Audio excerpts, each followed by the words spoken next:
Hello दोस्त, DFCCIL का CBT2 preparation. बहुत लोगों का कल कमेंट आ गया आंसर की के बाद जिनका स्कोर अच्छा है कि हमें कैसे फोकस करना चाहिए, क्या सिलेबस है और हमें 24 नंबर पे ध्यान देना चाहिए या 96 नंबर पे। यानी सिंपल से बोले तो लोग कह रहे हैं टेक्निकल पे ध्यान दे कि नॉन टेक्निकल पे।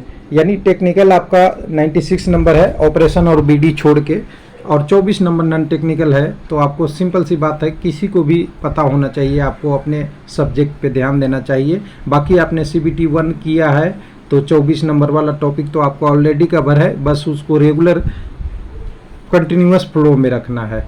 CBT2 में कंपटीशन अच्छा होगा, CBT1 जैसा हलवा नहीं होने वाला है, क्योंकि पोस्टेज कम होते जाएगी और अच्छे अच्छे लोग जाएंगे। इसलिए यहाँ कटअप की बात नहीं करके जितना आप अच्छा कर सकते हैं स्कोर वो करना चाहिए।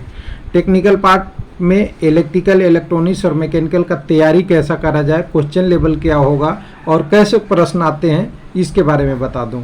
तो सबसे पहले जिनको जल्दी है उनके लिए बता दिया जाए कि इलेक्ट्रिकल, इलेक्ट्रॉनिक्स और मैकेनिकल जो रेलवे का आता है वो करीब करीब ITI लेवल से 80+ % क्वेश्चन आते हैं।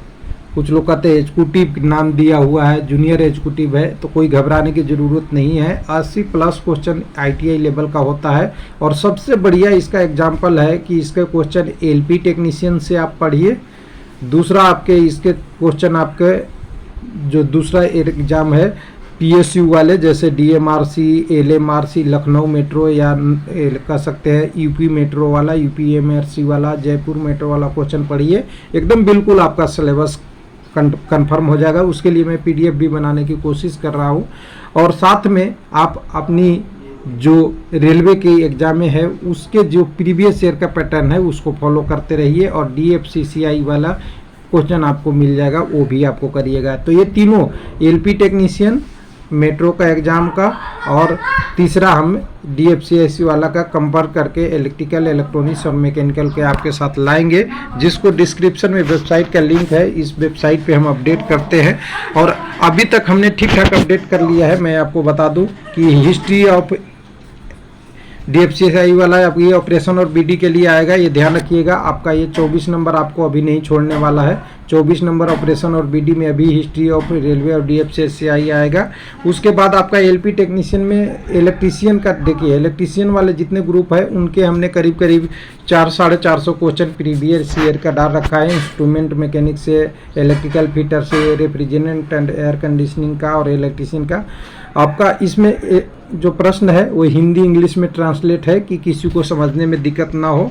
उसके बाद आपका मैकेनिकल वाला सेक्शन का भी आपका मैकेनिक, डीजल का, रेफ्रिजरेंट एंड एयर कंडीशन का, हीट इंजन का, फिटर का, टर्नर का डाल रखा है। और आपका यही सारे चीज़ें मिला के सारे प्रश्न आएंगे।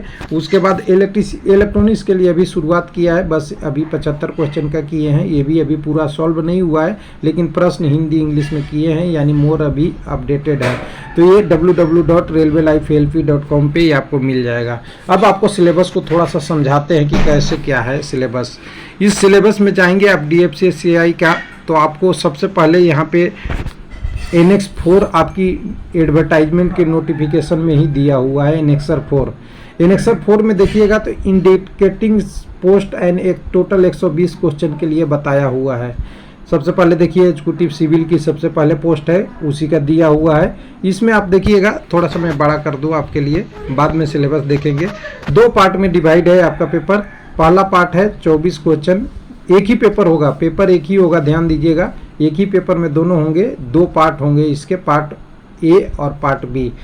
24 क्वेश्चन आपके वही जनरल नॉलेज, साइंस वगैरह वाला जो टॉपिक जो होते आया है सभी एग्जामों में ये भी होगा। इसको आपको इम्पोर्टेंट इतनी नहीं देनी है, लेकिन रेगुलर इसको रीडिंग करते रहना है, क्योंकि आपने CBT1 दिया है तो ये भी तो कर ही लेंगे।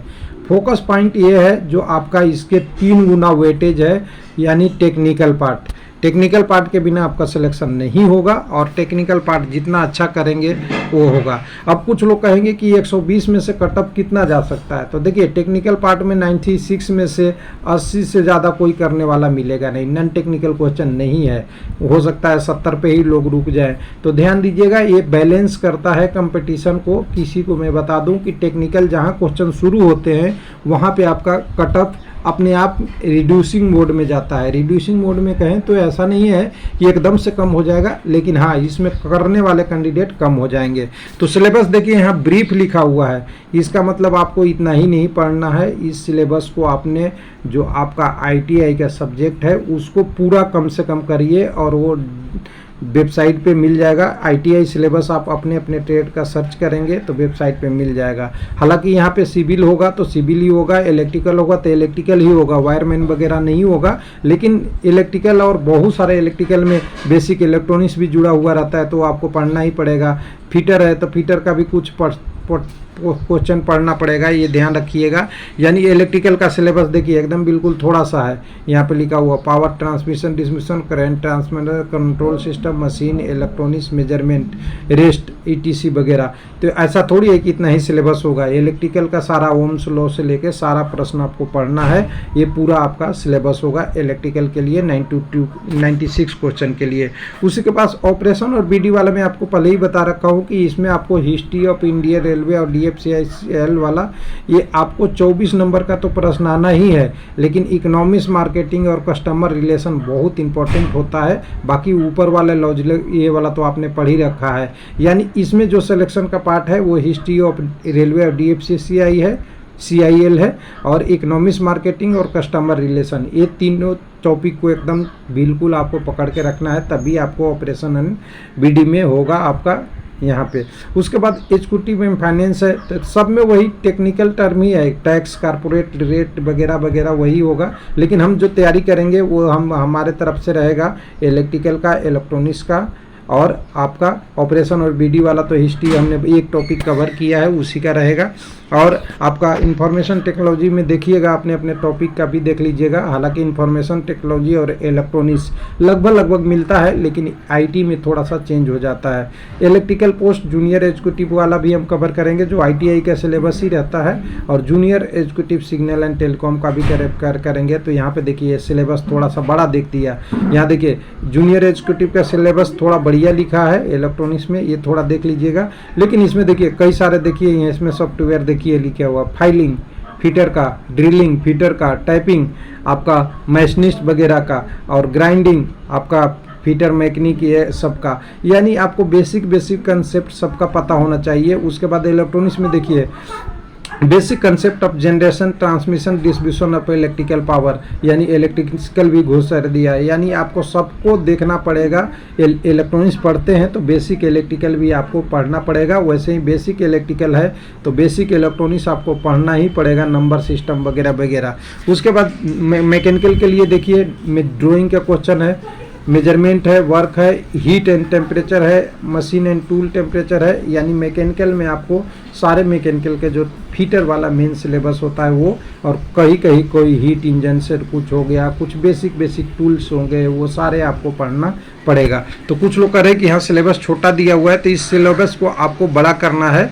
और बड़ा करने के लिए आपको कैसे करना पड़ेगा? बड़ा करने के लिए आपको ITI वाला सिलेबस पढ़ना है। तो नहीं यहाँ पे, और ध्यान दीजिएगा कि थोड़ा सा एक पैटर्न और चेंज है, मैं थोड़ा बताया नहीं है। जब जूनियर एग्जीक्यूटिव में आए तो जूनियर एग्जीक्यूटिव में आपको जब जाएंगे, जैसे आप यहाँ पे था एग्जीक्यूटिव इंफॉर्मेशन या एग्जीक्यूटिव सिविल वगैरह, तो यहाँ 24 और 96 का सिलेबस था। लेकिन जूनियर एग्जीक्यूटिव में आपको पार्ट 1 पे भी फोकस करना पड़ेगा, क्योंकि यहाँ वेटेज 1 और 2 की है। वहाँ वेटेज 1 और 4 का था, यानी 1 से 3 का था आपका एग्जीक्यूटिव में, तो यहाँ 1/1 का है। यानी आपको यहाँ पे मेहनत करना पड़ेगा दोनों पार्ट में। ऐसा नहीं कि जूनियर एग्जीक्यूटिव में टेक्निकल खाली पढ़ लिए तो आपका हो जाएगा, दोनों आपको करना पड़ेगा। थैंक यू, धन्यवाद।